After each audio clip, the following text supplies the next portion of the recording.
Hey everyone, these are Mexican sunflowers and I love them, and butterflies love them, and they don't love cold, and we're getting cold.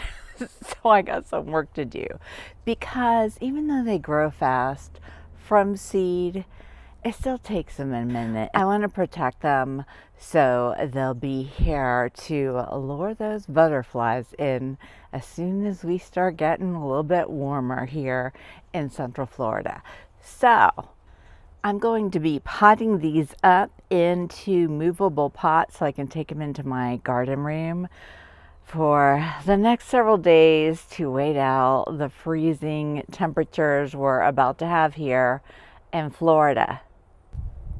You can see the clouds rolling in, the breeze is starting to pick up. We have got a cold front coming our way, and so I'm gathering up a bunch of my old 1-gallon pots and I'm gonna dig up all my Mexican sunflowers, which I don't have a lot of, and put them in these pots, including my little friends out there. Yep, they're not gonna freeze again, not this time. I'm gonna save them.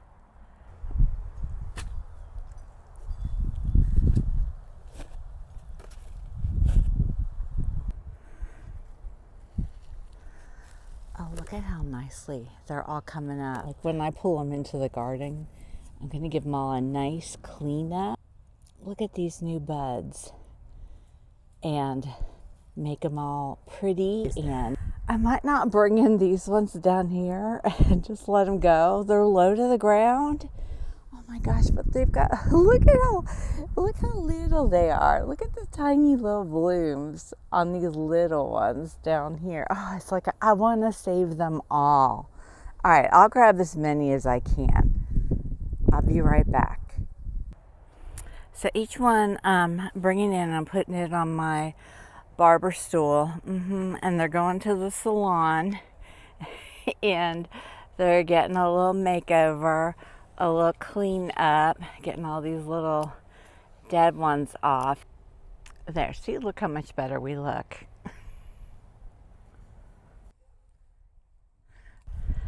Okay, this is the last one I'm gonna take in. I am going to leave a few out here because there's this little wren that's been flying in over here. She must be living, I think she's living in those hedges over there because I see her coming in and out. I'm not sure what she is coming over here to get, but I don't want to mess up her little ecosystem too much by taking everything out. And also it'll be interesting to see how these guys fare.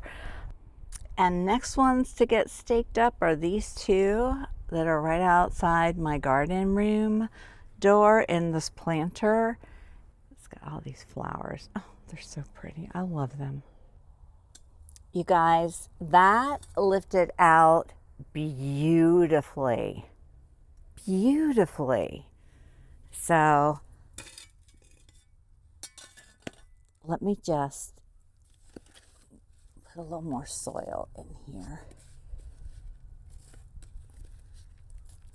This last one came out perfectly. Look at that perfect little clump root ball. So it's just gonna go set right down in this little pot, and I'm just gonna go grab some soil to top it off.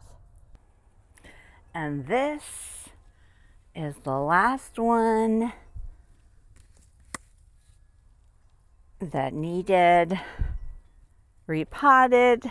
So they're all here in a row. How many did I end up with? 1, 2, 3, 4, 5, 6, 7. So you might say, that's a lot of work just to save a few plants that are so easy to grow from seed. And you are absolutely right. But I have the time, I have the pots, the materials needed, and I know that it's mid-January. I'm a month away from our last frost date, although they are predicting to extend out a little longer for this year, so I'll probably wait till the end of February. But I know that it's going to take a while to get from seed to flower. They're fast growing, but they're not that fast. And I want flowers ready to go. Y'all know I like this garden full of flowers.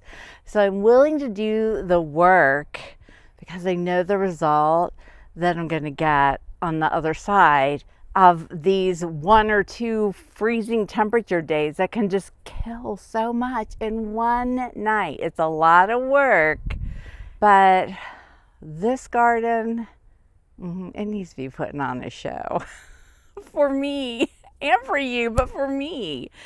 That's the way I like it, and I'm willing to do it. So somebody, me, has to go in that garden room back there and make space for all of these guys, because I'm part way through organizing it, so I just kind of have stuff set everywhere.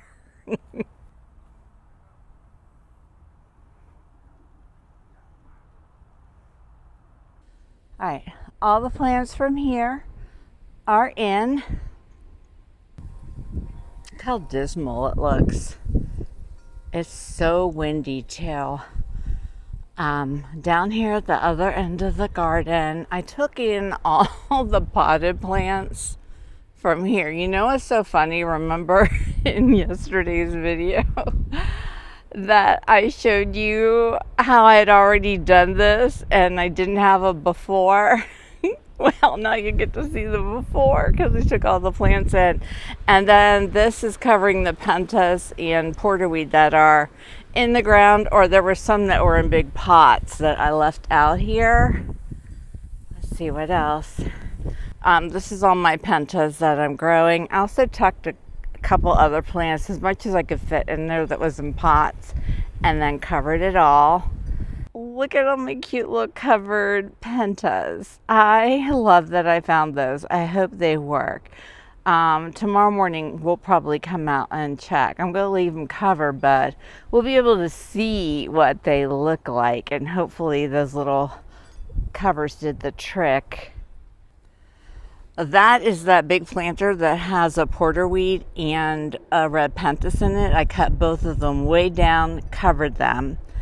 I covered my cowpea because it suffered some last time, and since butterfly pea is kind of going dormant, I want my cowpea to stay here so I can keep some of those little butterflies going, like the long-tailed skipper.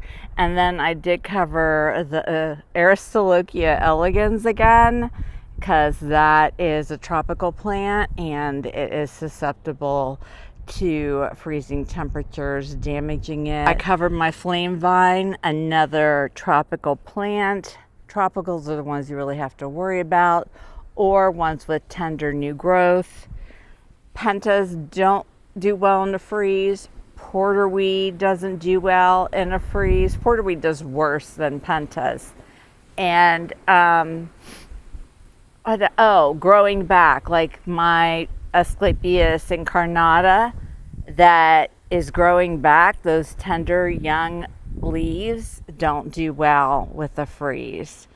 So here we go. Oh, I'll take you in and show you the garden room. We can't really get far in because it is literally full of plants. Notice right here, what garden area is this? Oh, the Florida native wildflowers. Do you see any of them covered? No, because natives know how to live in Florida. Unless I had some that were like from South Florida, those ones might need covered. Same here with my wetland garden. I'm not covering anybody. They should be fine. They might get a little damage. If they do, they'll come back or I'll grow more. Love these Stokes asters just hanging out in the wind. Okay, here we go. My very messy garden room. Look at it. Look at all the plants in here. They go all the way back. And then all of my little seedlings are covered up here.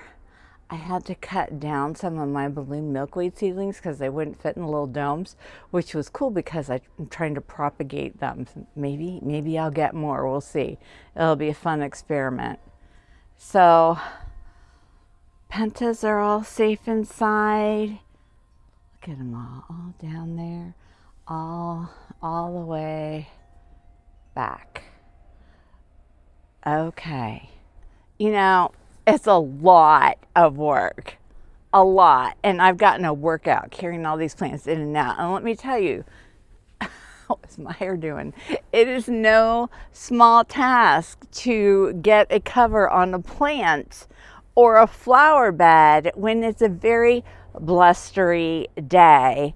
So you have to work with the wind and lift it, let the wind cover it, and then hurry up and have things to weigh it down. Like I use all sorts of things like shovels, but I think my favorite, I found a good use for border grass, guys, besides making borders, which makes me happy. I literally gathered a clump of grass and made a little ponytail of it and clipped the blanket to the grass. Is that not fabulous? I love it.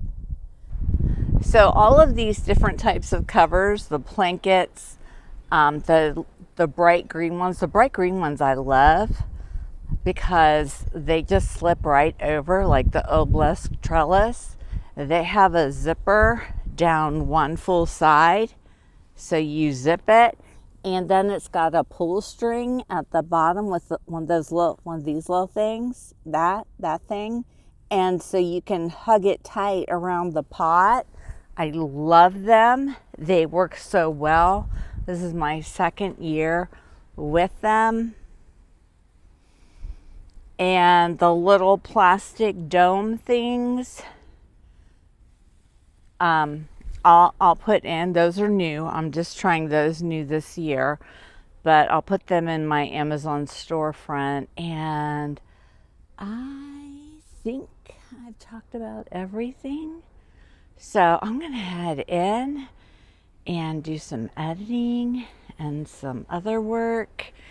And I'll be back out in the morning and we'll see how these little guys did in my whole garden. Stay warm, everyone.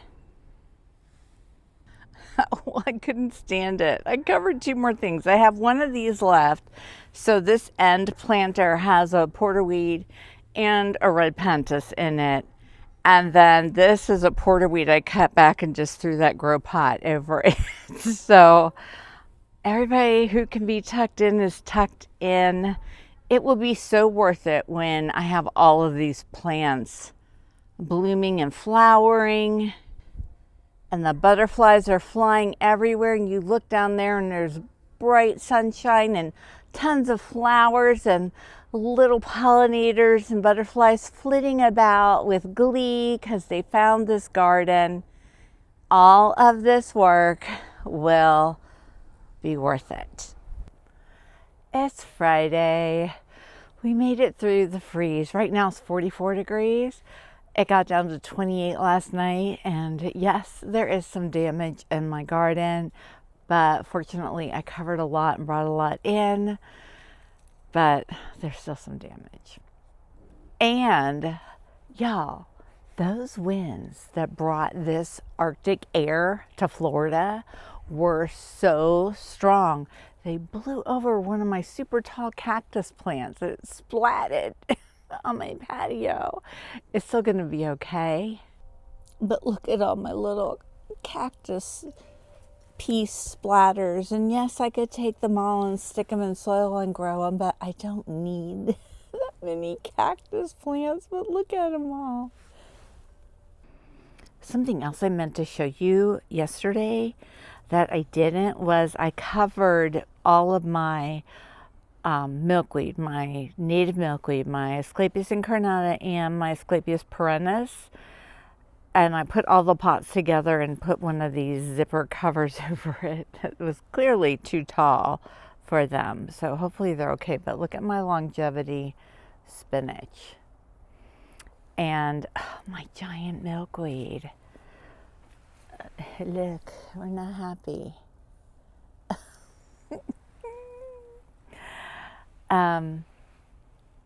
This privet senna right here, I think it's gonna live, but it definitely has some damage to it. Look at this porterweed. This is one that came up. It actually came up underneath here.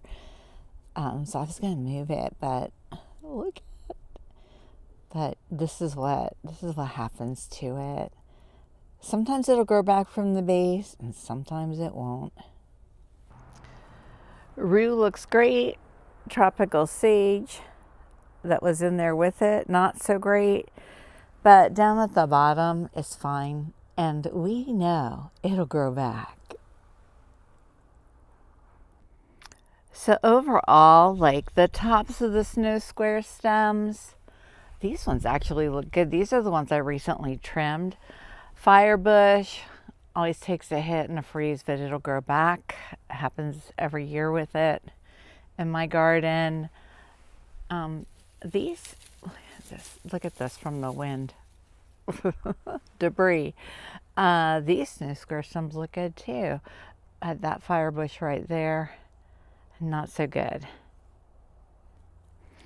Florida natives are like, it was cold? Really? There was a freeze? Nobody told us. Look at this little Stokes aster. I know I focused in on this one. I said, look at them blowing in the wind. Well, now this one looks wind whipped. But otherwise, they look all right. All the natives in this area look just like they did before. Nothing scary, except some of the tropical sage. But these two snow square stems over here, the top of them took a hit, probably because they're out more in the open and not up against the protection and warmth coming from the house. This Lantana depressa, they're very susceptible too. I did take all my potted ones in, but the ones in my garden I did not cover. But I think it'll grow back because I do see some leaves down there that weren't affected.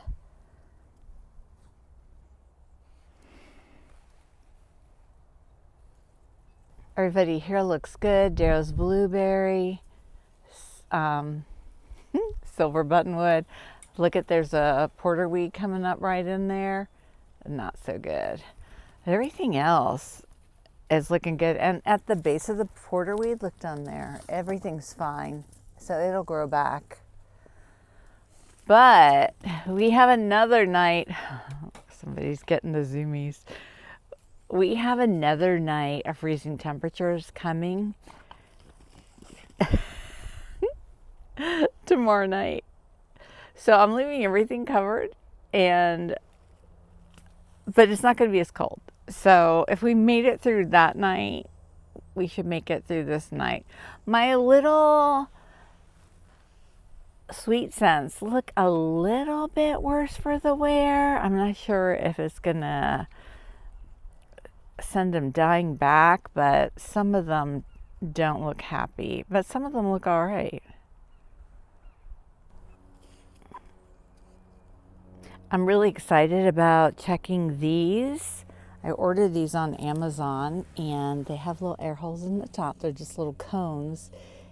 And I had already pulled this one up to check it, and it looks like they did their job.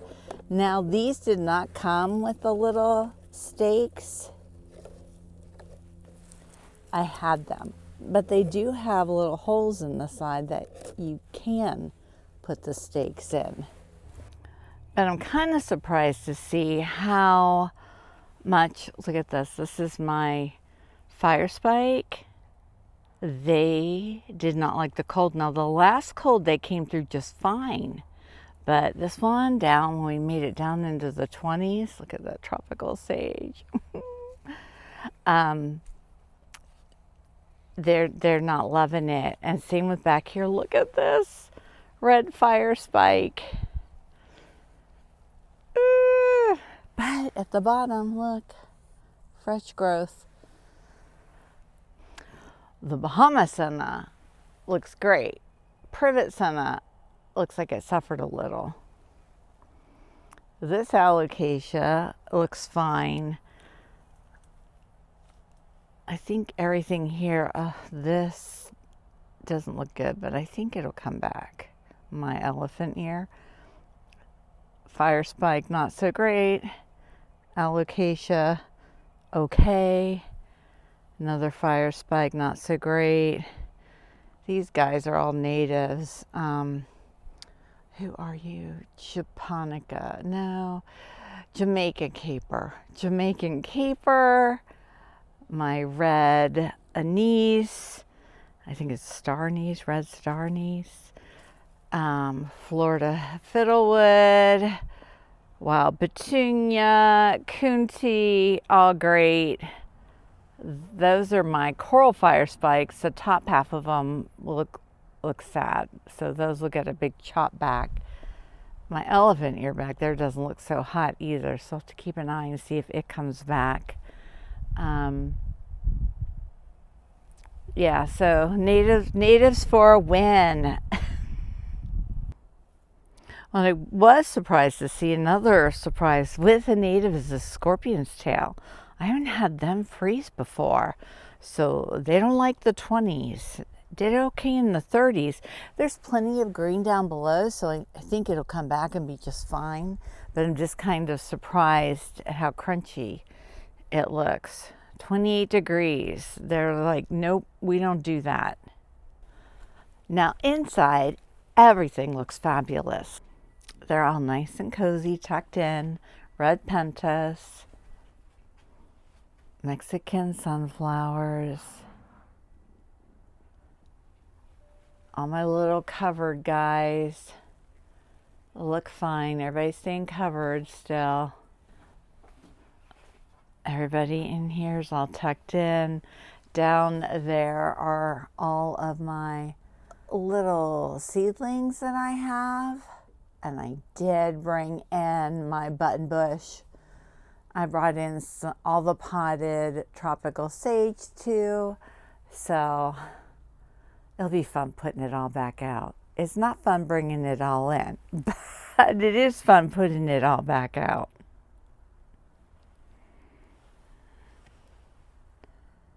So let me know how your garden's did, and let me know if you have any Florida natives that you were surprised didn't do well, or let me know how proud you are of your Florida natives that came through like a champ. Or just post an emoji, but post something in the comments and tap the like button. I'm gonna get this edited and up for you tonight, and then next week we'll get to uncover all of this. Well, as long as the 10-day forecast says no more. No more, no more, please. I want to be done with the cold.